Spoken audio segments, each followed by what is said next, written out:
हमारे चैनल में आपका बहुत बहुत स्वागत है। सभी को मेरा नमस्कार, जय माता दी।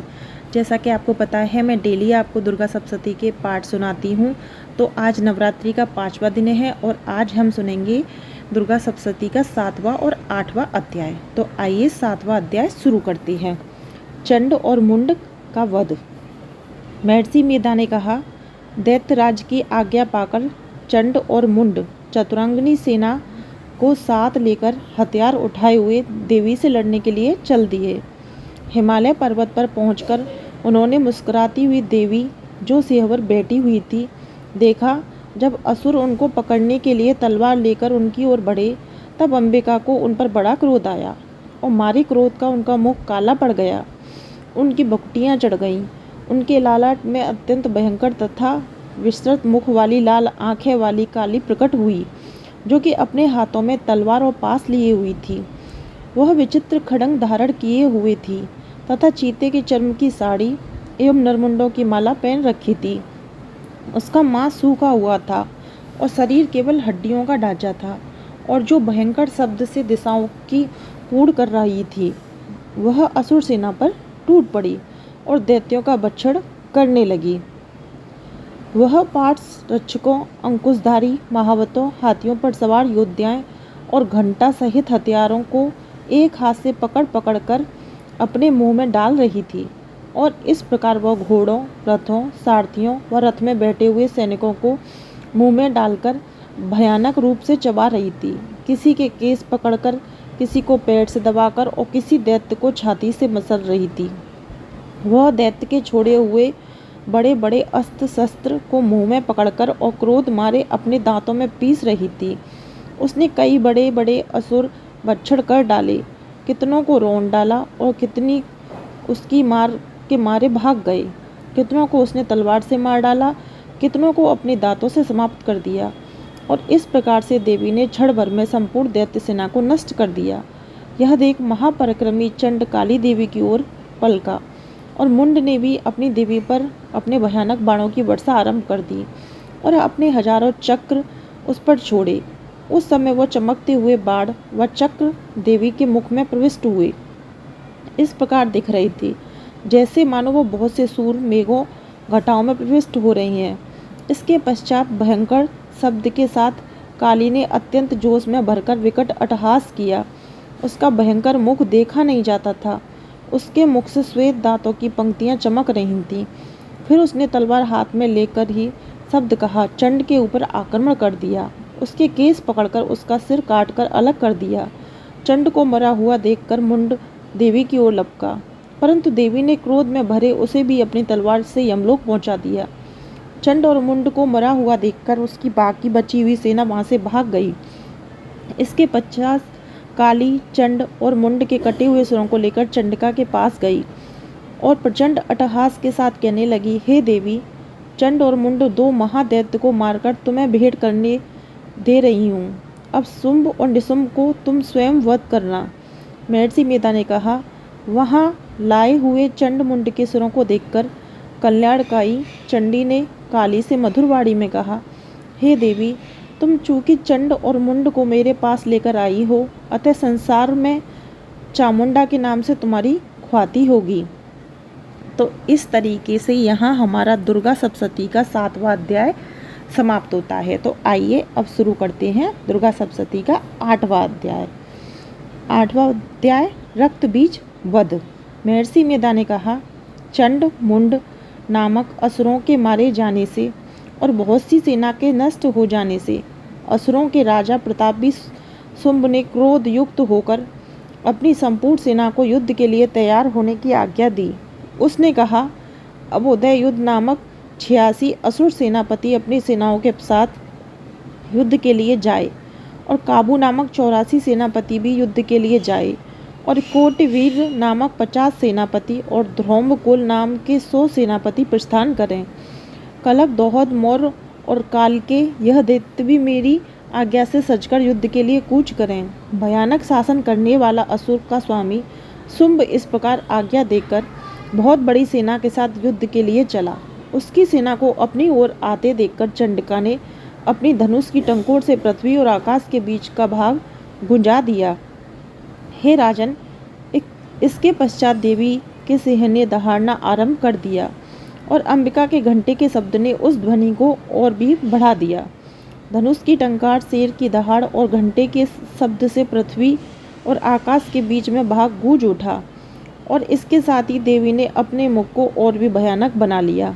ऐसे भयंकर शब्द को सुनकर राक्षसी सेना ने देवी तथा सिंह को चारों ओर से घेर लिया।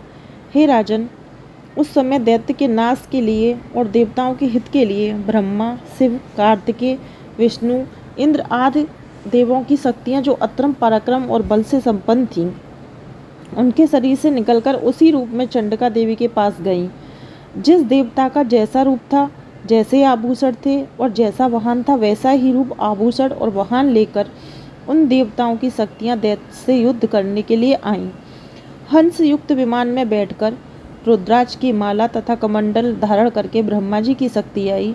वृषभ पर सवार होकर हाथ में त्रिशूल लेकर महानाग का कंकड़ पहनकर चंद्ररेखा से भूषित होकर भगवान शंकर की शक्ति महेश्वरी आई और मोर पर आरूढ़ होकर हाथ में शक्ति लिए दैत्यों से युद्ध करने के लिए कार्तिकेय जी की शक्ति उन्हीं का रूप धारण करके आई। भगवान विष्णु की शक्ति गरुड़ पर सवार होकर शंख, चक्र, श्रंग, गदा, धनुष तथा खड़ंग हाथ में लिए हुए आई। श्री हरि की शक्ति वरही वारा का शरीर धारण करके आई। नरसिंह के समान शरीर धारण करके उनकी शक्ति नरसिंही भी आई। उसकी गर्दन के झटकों से आकाश के तारे टूट पड़ते थे और इसी प्रकार देवराज इंद्र की शक्ति ऐन्द्री एवं ऐरावत के ऊपर सवार होकर आई। पश्चात इन देवों शक्तियों से घिरे हुए भगवान शंकर ने चंडिका से कहा, मेरी प्रसन्नता के लिए तुम शीघ्र ही इन असुरों को मारो। इसके पश्चात देवी के शरीर में से अत्यंत उग्र रूप वाली और सैकड़ों गीदड़ियों की समान आवाज करने वाली चंडिका शक्ति प्रकट हुई। उस अपराजिता देवी ने धूमिल जटा वाले भगवान शंकर जी से कहा, हे प्रभु, आप मेरी ओर से दूत बनकर शुंभ और निशुंभ के पास जाइए। अन्य अत्यंत गर्वीले दैत्यों से कहिए तथा उनके अतिरिक्त और भी जो दैत्य हैं वहाँ युद्ध के लिए उपस्थित हों, उनसे भी कहिए, जो तुम्हें अपने जीवित रहने की इच्छा हो तो त्रिलोकी का राज्य इंद्र को दे दो। देवताओं को उनका यज्ञ भाग मिलना आरंभ हो जाए और तुम पाताल को लौट जाओ। किंतु यदि बल के गर्भ से तुम्हारी लड़ने की इच्छा हो तो फिर आ जाओ, तुम्हारे मांस से मेरी योगनियाँ तृप्त होगी। चूँकि उस देवी ने भगवान शंकर को दूत के कार्य में नियुक्त कर दिया था, इसलिए वह संसार में शिव दूती के नाम से विख्यात हुई।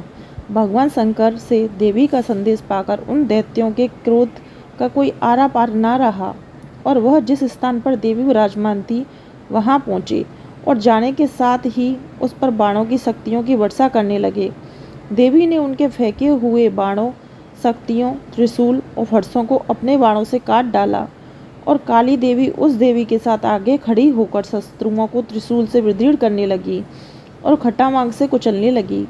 ब्रह्माणी जिस तरफ दौड़ती थी उसी तरफ अपने कमंडल का जल छिड़ककर दैत्यों के वीर व बल को नष्ट कर देती थी और इसी प्रकार महेश्वरी त्रिशूल से, वैष्णवी चक्र से और अत्यंत कोप वाली कौमरी शक्ति द्वारा असुरों को मार रही थी और ऐन्द्री के बाजू के प्रकार से सैकड़ों दैत्यराज की नदियाँ बहते हुए पृथ्वी पर सो गए। वरही के कितने ही राक्षसों को अपनी थूथन द्वारा मृत्यु के घाट उतार दिया। दानों के अग्रभाग से कितने ही राक्षसों की छाती को चीर डाला और चक्र की चोट से कितने ही विद्रोह करके धरती पर डाल दिया। बड़े बड़े राक्षसों को नरसिंही अपने नाकों से विदीर्ण करके बच्छड़ कर रही थी और सिंहनाद से चारों दिशाएं गूंजती हुई रणभूमि में विचार रही थीं। शिवदूती के प्रचंड अट्टहास से कितने ही दैत्य भयभीत होकर पृथ्वी पर गिर पड़े। उनके गिरते ही वहां उनका बच्छड़ कर गई। इस तरह क्रोध से भरे हुए मृतगणों द्वारा नाना प्रकार के उपाय से बड़े बड़े असुरों को मरते हुए देखकर राक्षसी सेना भाग खड़ी हुई और उनको इस प्रकार का भागता देखकर रक्तबीज नामक महापराक्रमी राक्षस क्रोध में भरकर युद्ध के लिए आगे बढ़ा। उसके शरीर से रक्त की बूंदें पृथ्वी पर जैसे ही गिरती थीं, तुरंत वैसे ही शरीर वाला तथा वैसे ही बलवान दैत्य पृथ्वी से उत्पन्न हो जाता था। रक्तबीज गदा हाथ में लेकर ऐन्द्री के साथ युद्ध करने लगा। जब ऐन्द्री शक्ति ने अपने व्रत से उसको मारा तो घायल होने के कारण उसके शरीर से बहुत सा रक्त बहने लगा और उसकी प्रत्येक बूंद से उसके समान ही बलवान तथा महापक्रमी अनेक दैत्य भयंकर रूप से प्रकट हो गए। वह सब के सब दैत्य बीज के सामने ही बलवान तेज वाले थे। वह भी भयंकर अस्त्र शस्त्र लेकर देवियों के साथ लड़ने लगे। जब ऐन्द्री के वज्र प्रहार से अपने मस्तक पर चोट लगी और रक्त बहने लगा तो उसमें हजारों ही पुरुष उत्पन्न हो गए।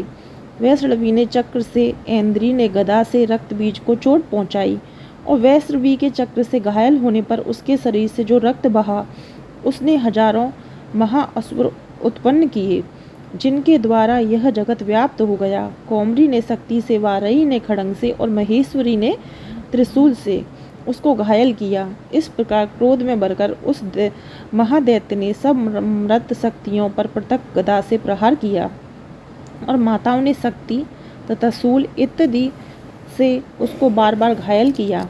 उससे सैकड़ों महादैत्य उत्पन्न हुए और इस प्रकार उस रक्त बीज के रुधिर से उत्पन्न हुए असुरों ने संपूर्ण जगत व्याप्त हो गया, जिससे देवताओं को भय हुआ। देवताओं को भयभीत देखकर चंडिका ने काली से कहा, हे चामुंडे, अपने मुख को बड़ा करो और मेरे सख्त दांत से उत्पन्न हुए रक्त बिंदुओं तथा रक्त बिंदुओं से उत्पन्न हुए महाअसुरों को तुम अपने इस मुख से बच्छड़ करती जाओ। इस प्रकार रक्त बिंदुओं से उत्पन्न हुए महादैत्यों को बच्छड़ करती हुई तुम रणभूमि में विचारो। इस प्रकार रक्त छीड़ होने से यह दैत्य नष्ट हो जाएगा। तुम्हारे बच्छड़ करने के कारण अन्य दैत्य नहीं होंगे। काली से इस प्रकार कहकर चंडिका देवी ने रक्त बीज पर अपने त्रिशूल से प्रहार किया और काली देवी ने अपने मुख में उसका रक्त ले लिया। तब उसने गदा से चंडिका पर प्रहार किया। प्रहार से चंडिका को तनिक भी कष्ट न हुआ, किंतु रक्त बीज के शरीर से बहुत सा रक्त बहने लगा। लेकिन उसके गिरने के साथ ही काली ने उसको अपने मुख में ले लिया। काली के मुख में उस रक्त से जो असुर उत्पन्न हुए उनको उसने बच्छड़ कर दिया और रक्त पीती गई। तदंतर देवी ने रक्त बीज को, जिसका कि खून काली ने पिया था, चंडिका ने उस दैत्य को ब्रज, बाण, खड़ंग तथा ऋषि इत्यादि से मार डाला। हे राजन, अनेक प्रकार के शस्त्रों से मरा हुआ और खून से वंचित वह महादैत्य रक्त बीज पृथ्वी पर गिर पड़ा। हे राजन, उसके गिरने से देवता अत्यंत प्रसन्न हुए और माताएं उन असुरों का रक्त पीने के पश्चात उद्यत होकर नृत्य करने लगीं।